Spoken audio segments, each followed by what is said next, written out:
এবং বাহির করে দেওয়া হবে জাহান্নাম, সবার সামনে বাহির করে দেওয়া হবে জাহান্নাম। দেখো এখানে একটা প্রশ্ন, যারা মুত্তাকি হবে, যারা ইমানদার যারা হবে, সলিহীন ব্যক্তি যারা হবে, আল্লাহর মাকবুল বান্দা যারা হবে, জাহান্নামের কোন ভয়াবহ দৃশ্য তাদের কাছে পৌঁছবে না, তারা বুঝতেই পারবে না।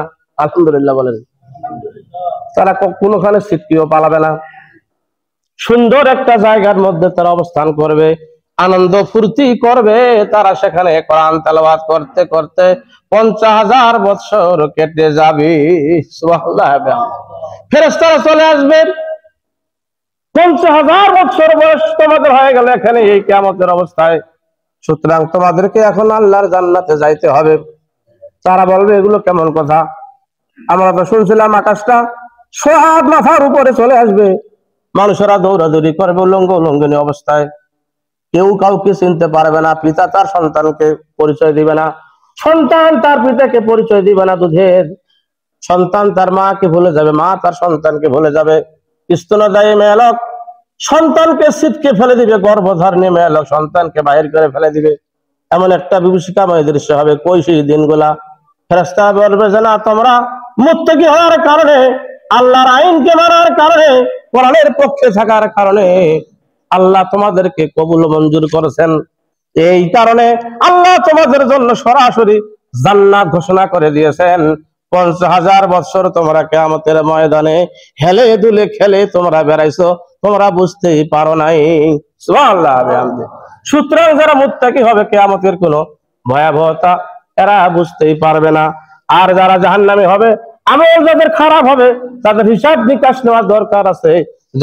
কিয়ামতের তাদের অবস্থা একটা এরকম শুরু হয়ে যাবে, ওয়াবুররিজাতিল জাহিমু লিমান ইয়ারা, সবাইয়ের সামনে জাহান্নাম নিয়ে আসা হবে। দেখো তোমার এই অবস্থান, তোমাকে এইখানে যাইতে হবে। যারা যে কোয়ালিটির গুনাহ করেছে তাদেরকে সেই রকম কোয়ালিটির জাহান্নাম সামনে দেওয়া হবে। দেখো তোমাদের জাহান্নাম এই যে এইখানে তোমাদেরকে যাইতে হবে। মানুষেরা এইটা দেখিয়া ভয় পাবে না, আনন্দে খুশি হবে? কথা বলেন, ভয় পাবে না? যুদ্ধ সংগীত একটা অবস্থা শুরু হয়ে যাবে। আর যারা তগুত ছিল, খোদাদ্রোহী যারা ছিল, ভালো করে বুঝলেন,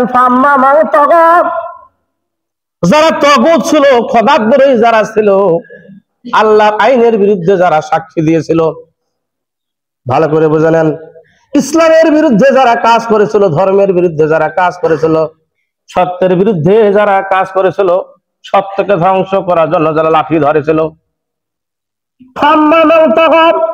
এরকম তগুত যারা অনুকরণ করতো, মানব প্রসূত আইনে যারা সাক্ষ্য দান করেছিল, ভালো করে বুঝলেন, জীবনে সমস্ত আমল আপনি করেছেন, ভালো ভালো আমল আপনি করেছেন, কিন্তু আপনি তগা খোদাদ্রোহী, মানে আল্লাহর সীমারেখার বাইরে আপনি চলে গিয়েছিলেন, নির্দেশনার বাইরে যাওয়ার কারণে আপনার অবস্থা সেই দিন কি হবে?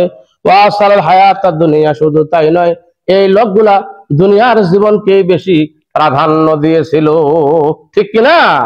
যারা দুনিয়ার জীবনকে বেশি প্রাধান্য দিবে, আখিরাত সম্পর্কে তারা ভুলে যাবে, কিয়ামত সম্পর্কে তারা ভুলে যাবে। যারা দুনিয়া নিয়ে বেশি ব্যস্ত থাকবে, অন্যায় অবিচার, কাটাকাটি, মারামারি, খুন খারাপি, অন্যের সম্পদ ভোগ করা, এটা তার জন্য কোনো বিষয় হবে না, ঠিক কিনা? তার জন্য এটা কোনো কি হবে না, কোনো কঠিনই না। কারণ দুনিয়া তাকে এমন আকৃষ্ট করেছে, সে দুনিয়া দুনিয়া দুনিয়া, মানে দুনিয়ায় সবকিছু তার কাছে আছে না। সমাজে এরকম কিছু লোক হয় বসলে খালি ধান, বিছল, আলু, তারপরে আপনার পেঁয়াজের পুল, হ্যাঁ, ভুট্টার বিচি, সরিষা, এগুলো নিয়ে আবাদ বাড়ি ছাড়া, টাকা পয়সা নিয়ে ছাড়া আর অন্য কোনো আলাপ নেই। মানে রাইতো তো শুয়ে শুয়ে টাকা টাকা টাকা টাকা করে না, বেটা বেটির অবস্থা কোন দিকে কোনো আলাপ নেই। আজকে ফজরও তাই বয়ান করেছি আমি। হ্যাঁ, আমি হাজি সাহেব সুন্দর করে অজু করে আসে নামাজ পড়ে আসলাম, আর ববিটির খবর কি কোনো খবর সবর নেই।